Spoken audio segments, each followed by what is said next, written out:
Welcome to the Mount Chilliad Tour Bus. I hope you all have your contracts saying that if you die, we won't get sued. Anyway, enjoy the ride. Well, I love to slum about in a dirty youth hostel with communal showers as much as the next man. Sometimes more, but I have to agree. Europe is overrated. In any chance we may crash, as it's a Monday again and it most likely will happen again, we urge you to stay calm. There are far more unexplored pleasures to be had in the Far East. Next caller, you're on the Wild Traveler. Hey, I've been listening to you go on and on about traveling. Do you know how expensive it is to fly to Asia? Russia saw the light. They're all coming here to set up crime families and run numbers. South America, everyone went extinct there. They have less culture there than the content of my toilet bowl. Rainforest, schmain forest. And Mexico, if I wanted to be that close to my ancient ancestors, I'd be banging my mother-in-law instead of my wife's best friend. Look, we can fight like beasts or agree to disagree. I'm sure the summit of your aspirations in life is a cheerleader with fake guns, but some of us think a little more exotically than this. Next caller, vamos, buenos dias and noches. If you don't smile, I won't deep. Harder! Sorry, got lost for a second. Speak. Hey, I love this show. I'm a huge fan. I visit all the places you recommended, and in a lot of them, they're still talking about you. I even saw posters of you in the customs booth at the airport in the Philippines. You rock! No doubt, I loved Manila. Had a great time. But that show you did last week, what was the name of that spiritual center in Bangkok? The Wild Dragon's Happy Ending. Very spiritual. You will find inner peace. Awesome, I can't wait. Thanks, man. Yes, we all love to travel, get away from it all, get away from the people with computers and their databases, the police harassing you for doing nothing. I just hate showing up to some place to enjoy myself and people are being forced from their homes by war or famine or whatever. Life is great! Stop ruining it! Next caller. Hey, the FBI wants to talk to me about a perfectly innocent collection of vacation photographs overseas that I had no idea were being taken. I mean, any ignorant fool can misinterpret. I was teaching them how to swim. I have a lot of experience with this. I want you to stop for a moment and let me read from my travel journal. I think everyone should keep a journal. Paste pictures, notes. Sometimes people object to you taking their picture, but a few pennies of their local currency and they will fawn over you. Some people think this is patronizing, but I think it is fair enough. They need the money and I need the company. Besides which, it is the oldest profession. What? Oh, time for me to head south again. I'm James Badiston, and this has been The Wild Traveler. This is WCTR, committed to bringing you shows like The Wild Traveler, the show that takes you around the world and abandons you at the airport. If you love to hear liberals whine and conservatives lecture, then stay tuned for I Say, You Say. The future of America, threatened again. This time we mean it.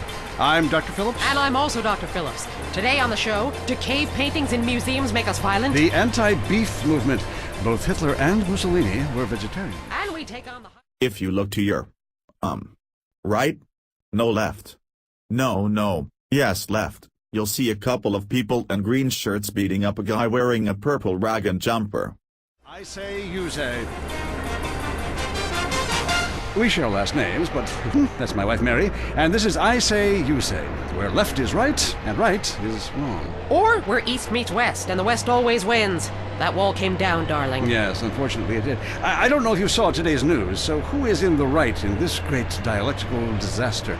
Is it, as I think, a case of share and share alike, love your fellow man and all wear matching jumpsuits while working on a collective hydroponic farm growing potatoes? Or kill or be killed, crush the weak, and starve the poor, as my wonderful wife thinks?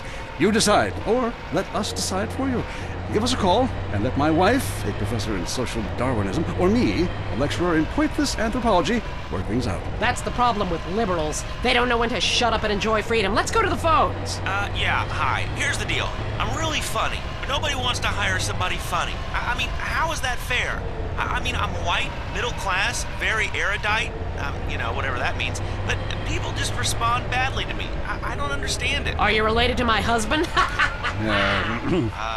I don't think so. I hope not. Bollocks. I knew it. Mondays again. If you have any complaints or suggestions, please keep them to yourself. Ladies and males, we seem to have a slight off budget, you know the drill. So, I'm a first first-time caller to the show. I wanted to know what you guys thought about the proposition to ban smoking. Well, this is a simple issue. Smoking. Democracy at work again in our state. Seems like a good thing when you first look at it, but democracy only works when you agree with it. Then it's best to favor a totalitarian state. I'm not sure about this one. I think smoking is an invasion of my body, and I've always wanted to shoot people. I'm right behind the proposition. Me too. Thanks, Michelle. I also wanted to say hi to my stepbrother Phil, who's been undergoing a hair transplant today.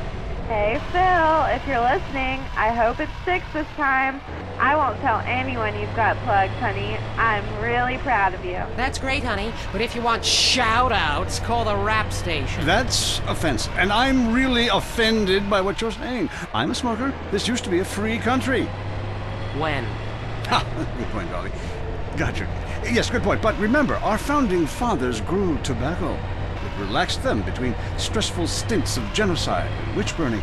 And you're so against raising taxes. Smokers pay more taxes than anyone. My grandfather smoked his whole life. And he lived until he was 32. So what I'm saying is, why can't we encourage more smoking and use the money to pay for better health care and some cultural programs, bringing expressive dance and sun worship back to the inner cities? Worrying about the inner city has ruined your academic career, and this woolly thinking is gonna ruin your... Well, this is the part where we magically spawn a plane and leave you here to die. It's been fun. Bye-bye. Hey, that rhymes. Wait. No, it doesn't. Yes, yes. No. Well, kinda. Anyway, see ya.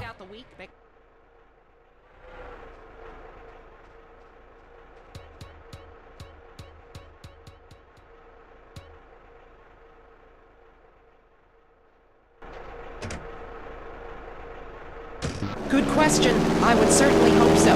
Ask your accountant if you can register them as dependents. Then hide most of your net worth offshore in a complex money laundering system designed to support the drugs trade. Then you can pay virtually no taxes and complain about how awful you think the whole country is, knowing you're doing as little as possible to help. Cool, thanks. That's good advice. I'm appalled at you, Mary Phillips. Why? Because that man has a garden full of corpses, and you're talking about money laundering. Yes, it's a great opportunity for some profit-centric thinking. You missed a wonderful opportunity to talk about recycling and organ donation. Oh, God, give me strength. I married a fool. I married a fool. You know, when we first met, Peyton, I thought you were so glamorous with your long hair and big ideas. You were studying for a PhD in cultural ceramic history or cross-cultural underwear or something, and I was very young, very foolish. Now I see you for what you are. And what's that exactly? An intellectual cesspit, a middle-class disaster, a guilt trip wrapped in neuroses and completely unable to function in this society. No wonder I've begun to sleep around. And on that note, we have to go visit our marriage therapist. He was a conniving bitch and won't write me any more prescriptions for painkillers. Remember, when the left wing and the right wing come together, the country